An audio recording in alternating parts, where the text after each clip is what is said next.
Welcome to the Oxygen Alliance YouTube channel, where we bring you videos on installation, maintenance, and various trainings on oxygen equipment and devices. If you have comments and or questions, drop them in the comment section below or write to us info@oxygenalliance.org. Remember to like our videos, subscribe to our channel, and hit the notification bell.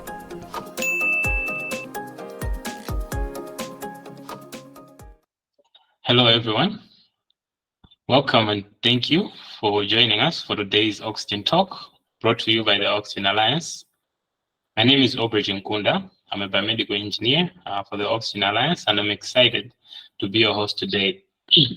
For those who are joining us for the first time, the Oxygen Talk is a virtual meeting where we discuss various topics related to medical oxygen. I am hosting the call from Lilongwe, Malawi, and I'd like to know where you're joining us from, so feel free to type your name and your location in the chat. If you'd also like to be added to our emailing list and get notifications for upcoming events by the Oxygen Alliance, feel free to type your email in the chat as well. Today we have a very informative presentation brought to you by the OpenO2 engineers on reducing oxygen waste during patient care. The presentation is going to mainly focus on oxygen conserving devices versus traditional flow meters. Our presenters for today are Foster Sentala, Chigonzero Sinkoza, and Claudian Sambo. I'm very excited, and I encourage you to take some notes as we look forward to different questions and comments that you have at the end of the call. So without taking much of your time, let me hand it over to Chigonzero to get us started. So Chigonzero, over to you. Okay, thank you so much, Aubrey. As introduced by Aubrey, my name is Chigonzero Sinkoza. So I'll be your presenter for the first part of the presentation. As introduced, today we are going to be looking at reducing oxygen waste in patient care. So we are going to focus on oxygen conserving devices and relate them and compare them to how they differ from the traditional flow meters. So let us dive into our topic.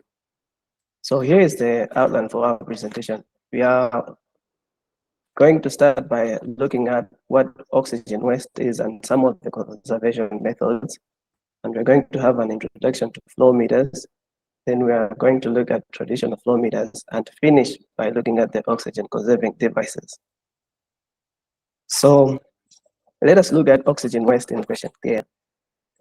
So during oxygen therapy, when the oxygen delivery is continuous through the respiration cycle, part of the oxygen is lost through the atmosphere. So this oxygen that is lost through the atmosphere is what we are calling oxygen waste. This oxygen waste is in different forms. The first form is the oxygen that is being supplied during the exhalation phase when the patient is exhaling, and the oxygen that is occupied in dead air spaces. So let us look at the oxygen supplied during exhalation. So studies have shown that exhalation takes 60 to 70% of the respiration cycle. Therefore, it means that the oxygen in continuous mode, the oxygen that is being provided during this 70% of the respiration cycle is now oxygen that is wasted. It doesn't go to the patient. So therefore, this is one form of oxygen waste. So when it comes to, it means that 40 to 30% of the oxygen now is the one that is inspired or inhaled by the patient. So of this 30% that is inspired by the patient, some of it is going to occupy the dead air spaces. Dead air spaces is the oxygen that is occupied in areas that does not take part in the gaseous exchange. We know that gaseous exchange happens in the alveoli. So that air that is contained in the tracheal system, the nostrils and the bronchi is considered as dead air space. So the next time the patient is going to be exhaling, that oxygen is going to be pushed out. Therefore, it does not take part in the gaseous exchange. As a result, only 15 to 20% of the oxygen that effectively takes place in the gaseous exchange. Now, let us look at oxygen conservation in patient care.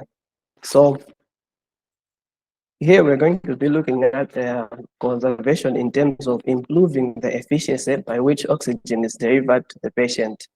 So here are some of the methods of conserving oxygen. The first method is using tracheal oxygen delivery or transtracheal catheter. So a transtracheal catheter is a catheter that is inserted through the neck, and you deliver oxygen inside the junction between the two bronchus. So by doing so, you bypass the dead space. So the aim of this method is to deliver the oxygen as close as possible to the blood-gas interface. Therefore, by doing so, the benefits of this method is that you have bypassed the dead air space, as well as the upper airways act as oxygen reservoirs. So this method has an oxygen saving ratio of about 2 to 1%. So it means that when you're using this method, you're saving oxygen compared to the other conventional method. In the other conventional method, you'd use twice the amount of oxygen that you would have used that compared to this one. So the other method of conserving oxygen is through the use of a reservoir cannula. So a reservoir cannula stores oxygen in a reservoir bag during the exhalation or expiration phase. So whenever the next time when the patient is inhaling, that stored oxygen in the reservoir will be made available, and be, as a result, you reduce some of the oxygen waste. And lastly, the other method of conserving oxygen is demand oxygen delivery. So demand oxygen delivery, you remember the previous talk that we had, we talked on post-dose oxygen concentrators. Post-dose oxygen concentrators are an example of demand oxygen delivery. So demand oxygen delivery, they only deliver oxygen when a patient is inhaling. Therefore, the time the patient is exhaling, there is no flow of oxygen. Hence, you save the oxygen. So as we have already said in our topic today, we're going to be looking at oxygen conserving devices. So these oxygen conserving devices also fall in this category of they usually use demand oxygen delivery. Okay, now let us look at flow meters. Flow meters are devices that are used to measure the flow rate of fluids. These fluids can either be gases or liquids. So some of the applications of flow meters are in the industry. You use flow meters in proportional controls, where you want to know the amount of fluids or liquids to be mixed. And in the medical setting, we use flow meters to monitor the amount of therapeutic oxygen that is given to a patient. Now, as we are going deeper into our topic, traditional flow meters, let us look at the traditional flow meters. So the traditional flow meters are the classic flow meters, the ones that produce a continuous flow of oxygen. They don't have a mode or an option where you have like to stop delivering oxygen. They deliver oxygen continuously. So we have two types of these traditional flow meters. We have the dial style and the top style or floating ball. In the dial style, it makes use of a transparent tube. The dial style is the one in green. So this has a flow selector, the one labeled, and the part in black. The user will adjust the flow selector and will see the flow through the flow indicator, a small window there where we have the number 25, for example. It means this flow meter is going to be delivering a flow rate of 25. While in the top style, it makes use of a clear tube and a floating ball. So you have a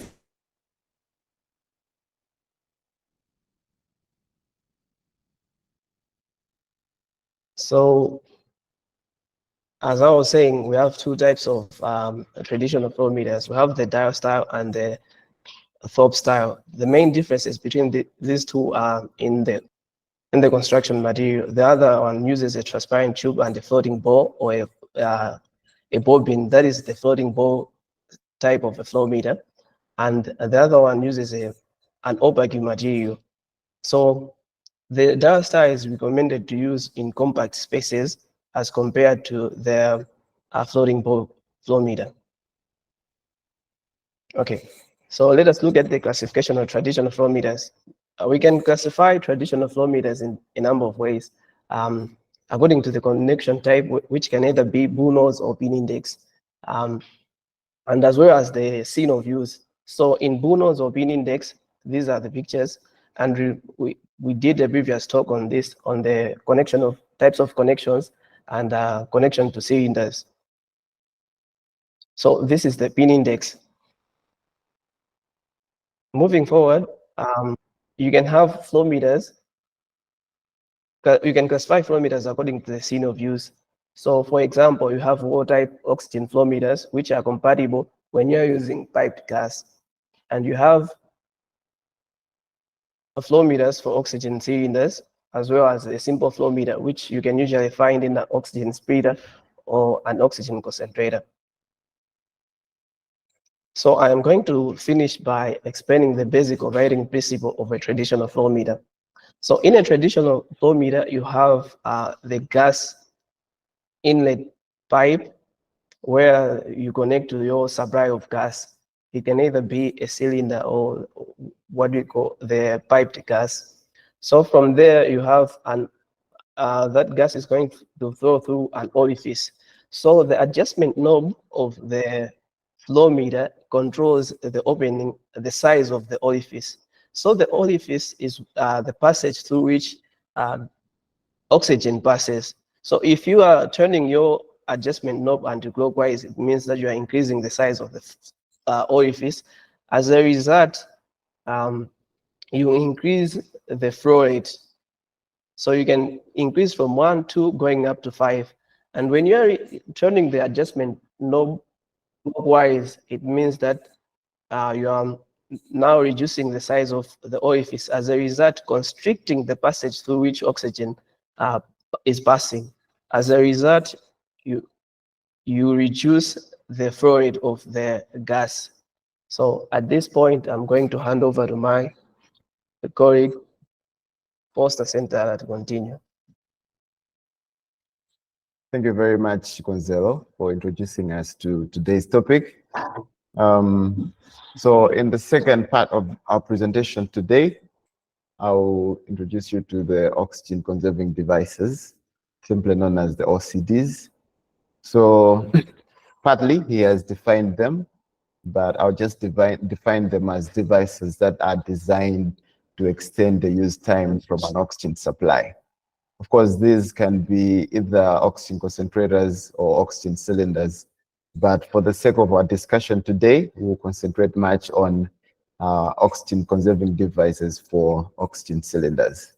So like Aria said, these devices use the principle of first dose oxygen delivery systems. So instead of delivering oxygen in a continuous flow, they provide oxygen to patients in a pulse dosed system. So what these devices do is that at the start of each inhalation, they detect or they sense the change in pressure inside the lungs. And whenever they detect this negative pressure in the lungs, the reduction in the pressure, these devices instantly release a short burst dose to the patient. So this pace can be called an oxygen bolus. So whenever the patient is breathing in and the system has sensed the changes in pressure, it instantly releases a pace to the patient. So why are we calling these oxygen conserving devices? It is so because during exhalation, the supply of oxygen is cut. So the devices are only providing oxygen to the patient whenever the patient is inhaling. So you are saving that fraction that is wasted during the time of exhalation. But even though these devices are conserving oxygen, but the amount of oxygen that is being conserved also differs from one patient to another, depending on how much they are breathing. So the rate of breathing of the patient also affects the amount of oxygen that is being conserved by these devices. For example, if a patient is breathing at a rate of 30 breaths per minute, that means per 1 minute, the device will have delivered 30 passes to the patient. And when the breath rate has increased, let's say to 40, that means the device also adjusts the number of passes from 30 to 40. So the amount of the conserved oxygen from the oxygen cylinder depends on how much the patient is breathing. Moving on, I'll just introduce you to some of the common components that are associated with these devices, of course, beginning with the external components. So when you get the device, this is what you see. So you have the knob that is located on top. Of course, this is used to secure its connection to an oxygen cylinder. So, for example, the model that you are seeing in the picture, its cylinder connection type is a bull nose. I mean the pin index. My colleague has already enlightened on this. So this type of device is using the pin index connection style. So the knob is put there just to make sure that the attachment is secured. And from there, you also have where you connect the cannula. So that is the cannula fitting for the device. So that is also the oxygen outlet from the cylinder through the device going to the patient. You also have those two LEDs.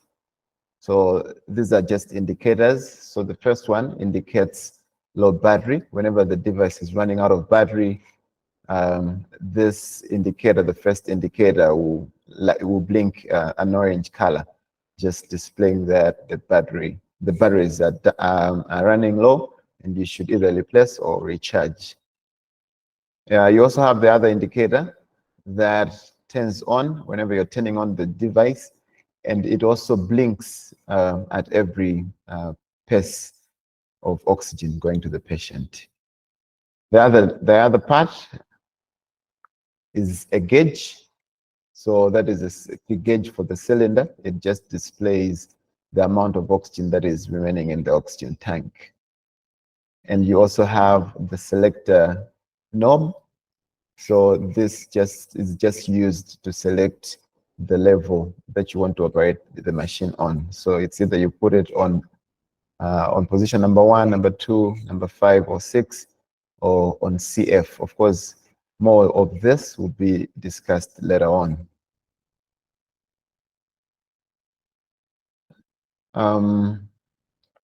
So these are some of the internal components of this particular device. But of course, they may differ from one device to another, but basically, the components are like this. So on top of the components I've showed you, you also have the solenoid valve, and you also have the printed circuit board, and you also have the vacuum switch. So the vacuum switch encompasses a pressure sensor, and it is also connected to the board. So this pressure sensor that is in the vacuum switch is the one that detects the changes in pressure when the patient is breathing in or breathing out. So whenever this pressure is detected by the pressure sensor, signals are sent from the PCB to the solenoid valve, opening the valve between the pressure regulator and the patient end. So whenever this voltage is being detected and the valve is open, that is where you have a pace being released from the oxygen cylinder going to the patient. So basically, this is how the machine is built. You have the vacuum switch and the pressure sensor detecting the changes in pressure. Then you have the printed circuit board that has the microprocessor controlling all the other devices, and then you have the solenoid valve tapping also from the PCB, so that whenever it gets a signal, it opens up the valve. You also have that regulator hose that simply connects to the outlet of the pressure regulator. So this is another model of the same device. So this is a smart dose, and it has similar components, of course, just configured differently. So you also have where you connect your cylinder, the cylinder connection. For this one, this is also a pin index. You also have the cylinder gauge that displays the contents of the cylinder. So this one is quite different from the other one because this one is controlled digitally.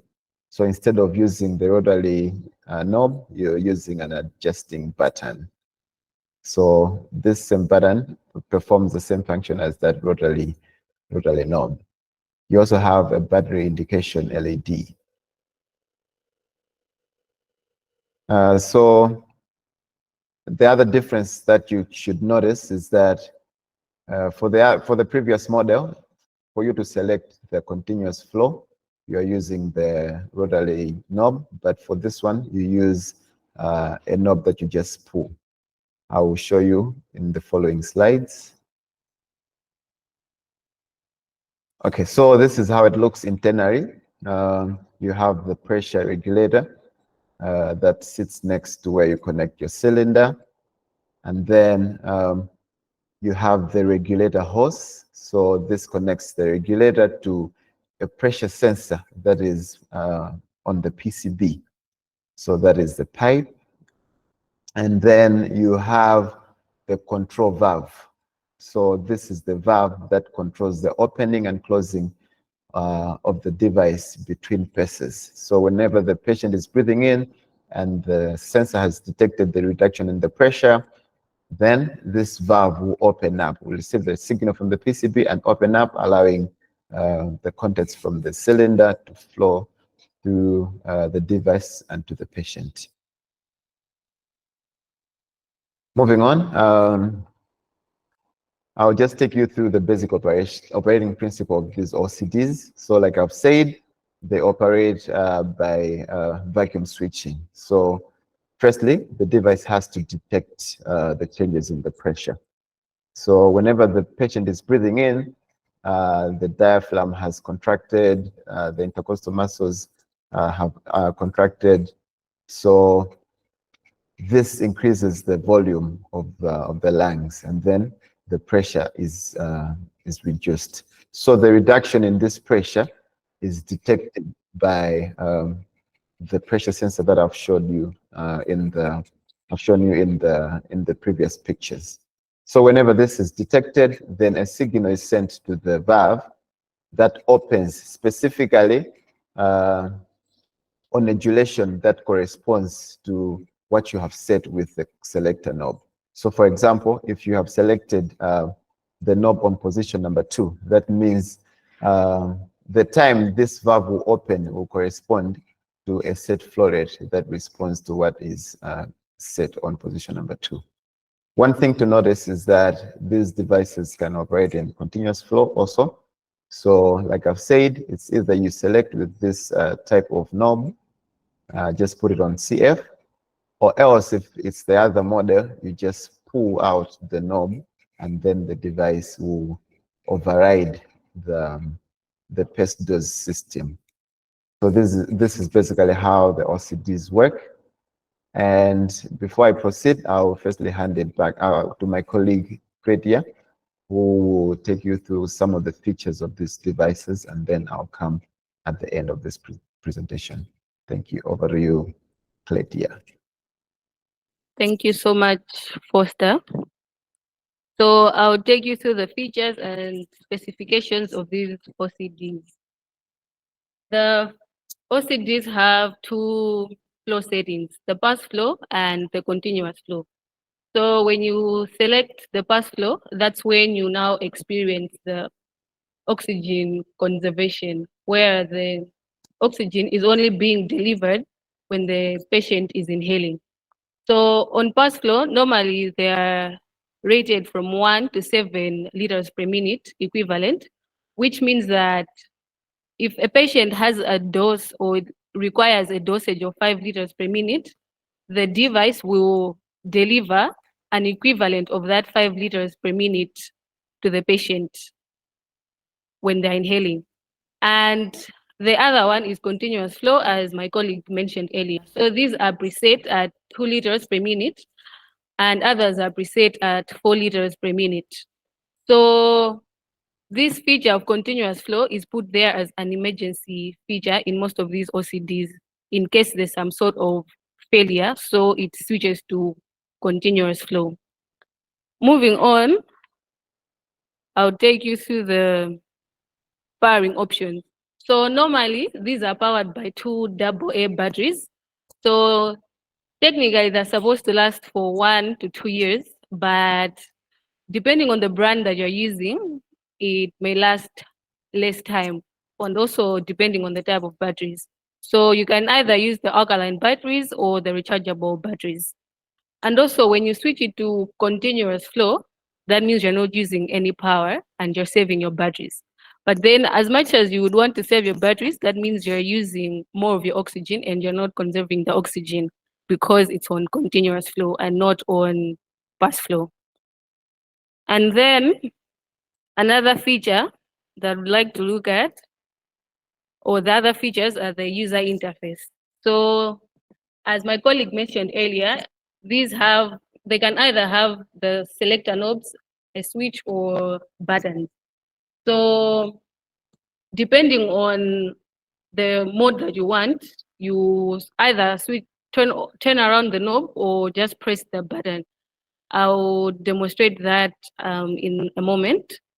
And then on a continuous flow knob, so my colleague mentioned about the others, you turn your knob and put it on CF to go on continuous flow, while for the device OCD at the bottom, you have to pull out.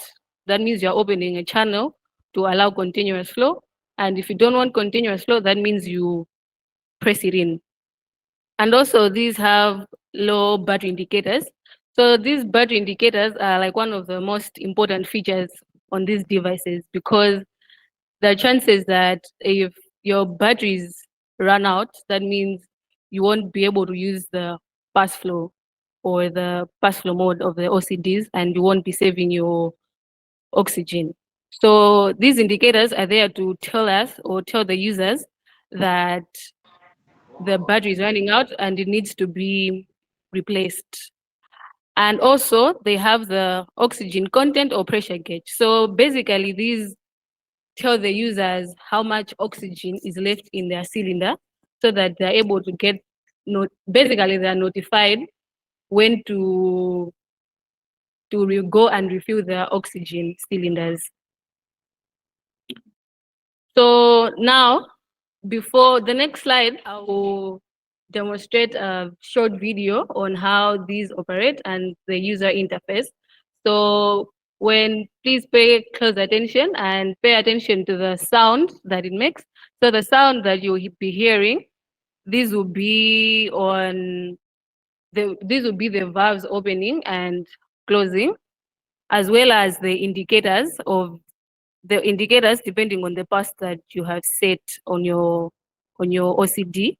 And also we'll look at how I'm long pressing to switch on to the pass or increment these. So let's pay close attention to the video.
Thank you so much. I hope you noticed what I wanted you to see.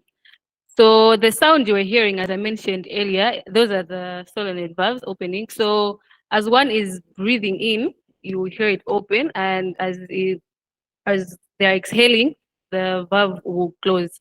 And also, for you to switch to the next mode or to the next pass, so you have to long press the button.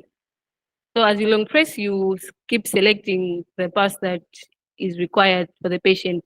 So in this demo, we used number 4. So I hope you saw the indicator blinking. So to indicate that it's on number 4. And also we now set it later on at 2. So I hope you noticed those changes in the video. Moving on, I'll take you through the benefits or the benefits of the OCDs compared to the traditional flowmeters. So as the name suggests, these are oxygen conservers. So you're basically saving your oxygen.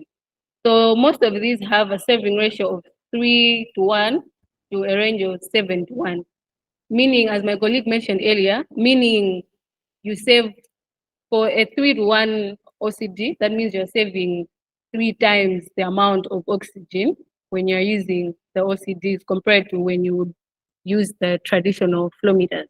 So these are oxygen conservers, and they're good for saving our oxygen. And also, there is increased efficacy and efficiency. For this, I'll draw attention to the graph. So in this graph, there are 2 lines for a line for continuous flow and one for pass flow. So this line is oxygen saturation against oxygen supply. So depending on, for you to achieve the same oxygen saturation in a patient, you require more oxygen during continuous flow. And for you to achieve the same amount of oxygen saturation in pass flow, you use less amount of oxygen, meaning there is increased efficacy and they're more efficient. And also there is improved comfortability. So for this, I'll just take you to an imagination. So for this, just try to imagine someone continuously blowing in air into your nostrils, how uncomfortable that can be. And when you're using pass flow, that means it's like someone is only blowing air into your nostrils when you're inhaling. So that's more comfortable compared to someone continuously blowing in air into your nostrils. So that's why we're saying there's improved comfortability in these devices. As much as they're conserving our oxygen, but also we can face a number of challenges and limitations when using these devices. So one of the challenges is late triggering or failure to trigger the oxygen delivery. So there are chances that the OCD cannot deliver your oxygen, or it can miss your inhalation. So that means there's some sort of failure or late oxygen delivery. And also there can be mechanical or electrical failures. So we can look at this from the perspective of the pressure sensors and the valves.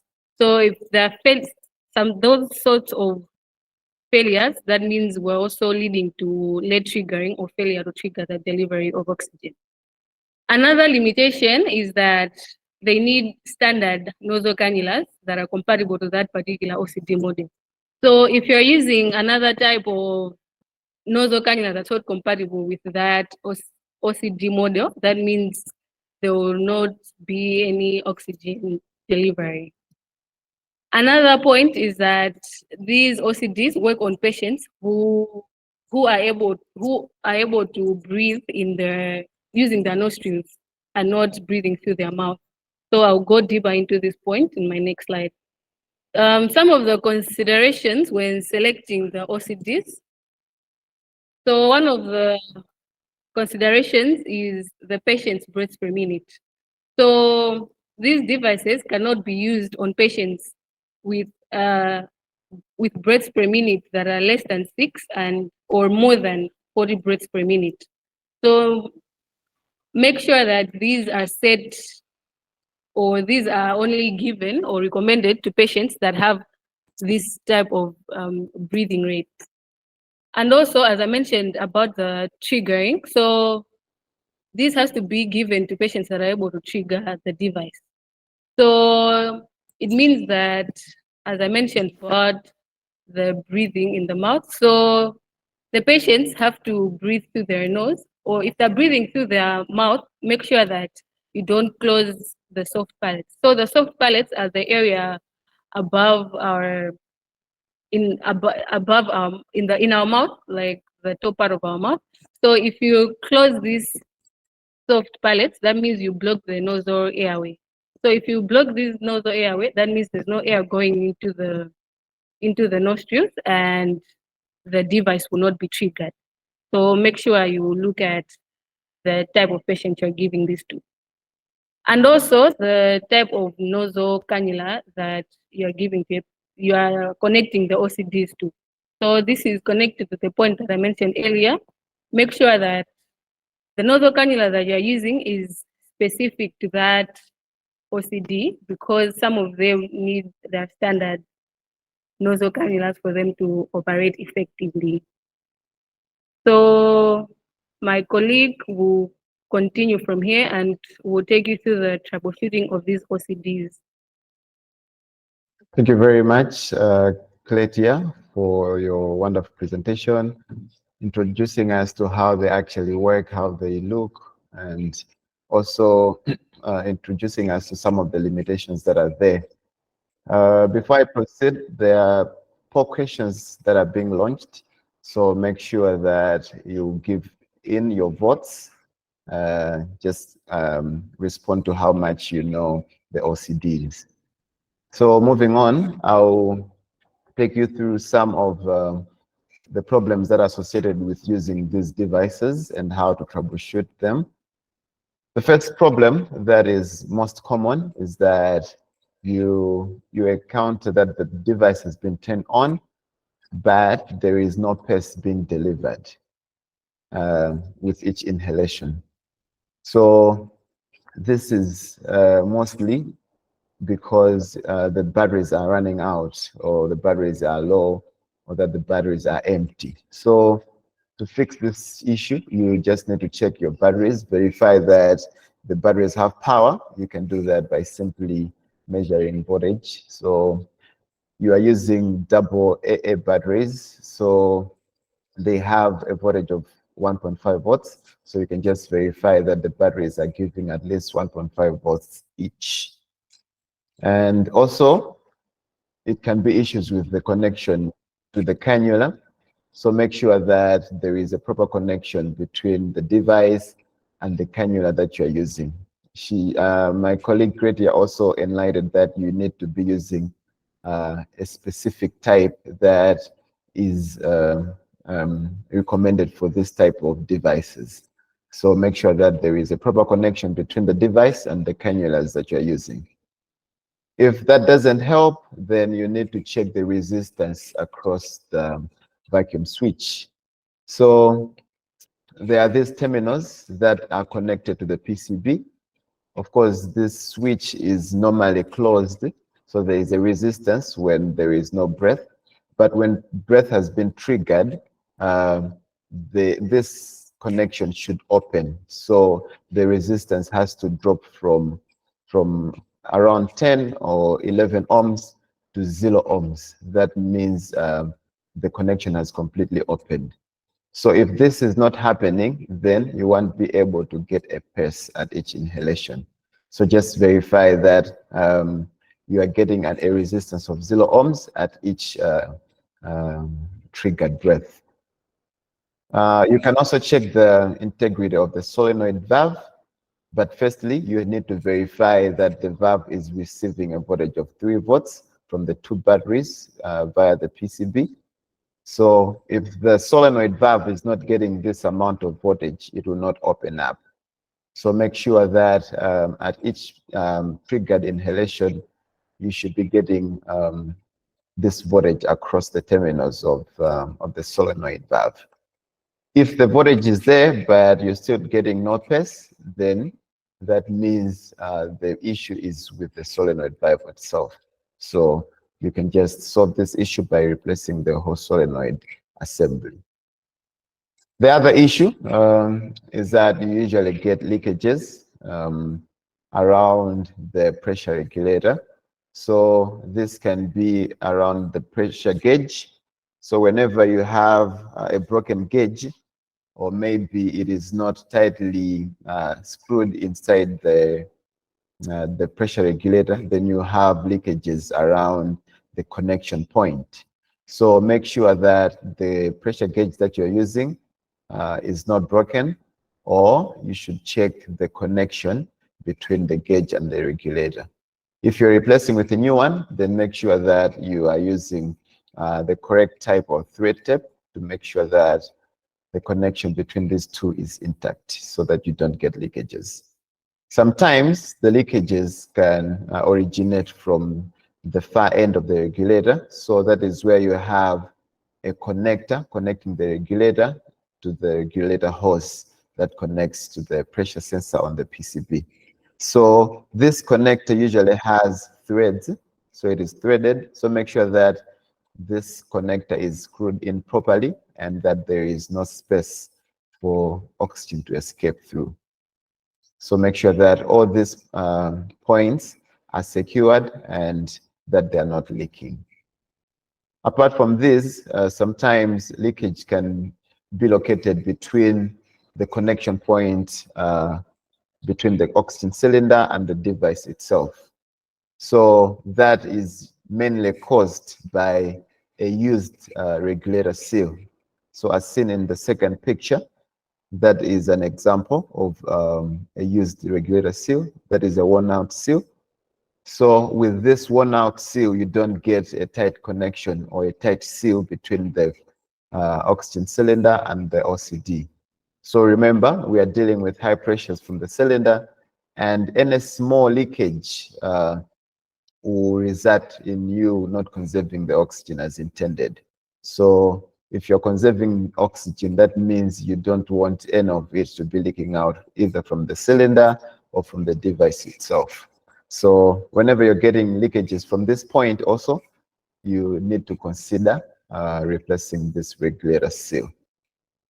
So these are some of the problems that I encountered when you're using these devices. And reaching this far, we have reached the end of our presentation today. I hope you have enjoyed. So we have discussed how oxygen conserving devices are used in conserving oxygen either from oxygen cylinders or from oxygen concentrators. Reaching this far, I will hand it back to our host, Aubrey, for questions and comments. Thank you. Thank you very much, Foster and the team, for that wonderful presentation. Now let me open the floor to questions and comments. Before we get started with the questions, there's also a poll that has been launched. So make sure you go through the poll and answer the question that has been asked. So we'll start with the questions that are pasted in the chat. The first question is from Anupam. It says, if the battery runs out, will the flow continue or stop? If the battery runs out, will the flow continue or stop? So that's the first question. I'll now open it up to the Open Auto engineers to take that question. So if the battery runs out, that means there will be no flow. The flow will come in when you now switch it to the continuous flow. So if you are in fast flow and the battery runs out, that means you will not get any flow until you switch it to continuous flow. But then this continuous flow, as I mentioned, is preset at 2 liters per minute, and for some it is preset at 4 liters per minute. I hope that answers your question. Thank you very much, Claudia, for clarifying that. I hope that answers your question, Anupam. If you need any more clarification, you can raise up your hand. The next question is from Jean. It says, can those devices, specifically referring to the OCDs, be used for patients who need high flow of oxygen? Can the OCDs be used for patients who need high flow of oxygen? If you feel like taking this question, you can go ahead. All right. Thank you for that question. One of the limitations of these devices is that they are limited to the amount of flow that they deliver. So like you saw in our presentation, we had a range from 1 to 6. Of course, other devices can go up to 7, which is equivalent to a continuous flow of 7 liters per minute. So for patients that need high flow above 10 liters per minute or 15, it's not recommended to use these devices. So they can only run or can only be used for patients who need a flow between 1 liter per minute to around 7 liters per minute. I hope that answers the question. Thank you very much, Foster, for taking that question. We still have 4 more minutes, so if there are any more questions, you can go ahead. You can raise up your hand or type in the chat, and I'll acknowledge you and give you an opportunity to ask. And while we're waiting for the questions, there are some more questions, poll questions that have been launched in the polls. So you can also access the polls by hitting the icon that's on your bottom right and choose the poll from the options, and you'll be able to see all the questions that have been posted. There's also another question in the chat about handing out training certificates. So as of now, it's something that we are considering, and currently we are in the process of going through the appropriate formalities to ensure that the certificates that we hand in are legitimate. So yeah, when that whole process is finalized, you will be notified, and everyone will be able to receive the certificate. Thank you.